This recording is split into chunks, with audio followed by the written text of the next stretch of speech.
এই মুহূর্তে নিহত আবুল কালাম আজাদের গ্রামের বাড়ি শরীয়তপুরে আছেন সহকর্মী বিএম ইসরাফিল। সরাসরি যাচ্ছি তার কাছে। ইসরাফিল, আগেও ঠিক আমি যেইখানে দাঁড়িয়ে আছি ঠিক এইখানেই কিন্তু ছিল আবুল কালাম আজাদের মরদেহ এবং এই এলাকার লোকজনে ভরপুর। কিছুক্ষণ আগে ঠিক সকাল ৯টার দিকে তার বাড়ির পার্শ্ববর্তী যে মাদ্রাসাটি রয়েছে সেই মাদ্রাসায় তার দ্বিতীয় জানাজা অনুষ্ঠিত হয়েছে। আপনারা নিশ্চয়ই জানেন যে প্রথম জানাজাটি অনুষ্ঠিত হয়েছিল নারায়ণগঞ্জে, তিনি যেখানে ভাড়া থাকতেন সেখানে, এবং তার দ্বিতীয় জানাজা অনুষ্ঠিত হয়েছে তার বাড়ির পাশের মাদ্রাসার মাঠে। ও তারপরে এখান থেকে কিন্তু তাকে নিয়ে যাওয়া হয়েছে, অর্থাৎ তাকে তার কবর দেওয়ার জন্য তাকে নিয়ে যাওয়া হয়েছে নড়িয়া কেন্দ্রীয় জামে মসজিদ যেটি রয়েছে সেই কবরস্থানে তাকে নিয়ে যাওয়া হয়েছে। এই যে কিছুক্ষণ আগেও এখানে যে লোকজন ছিল সেই জায়গাটি কিন্তু এখন শুনশান নীরবতা।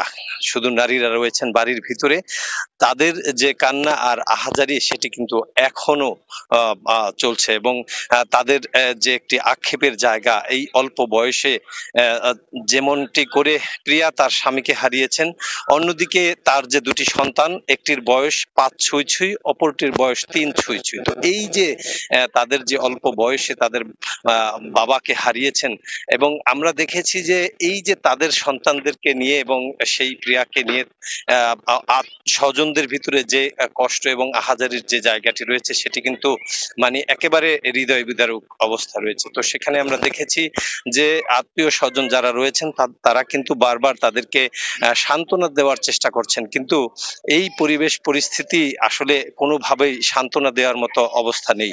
সেই দিক থেকে আমরা দেখেছি যে তারা যখন আবুল কালাম আজাদের মরদেহটি ঠিক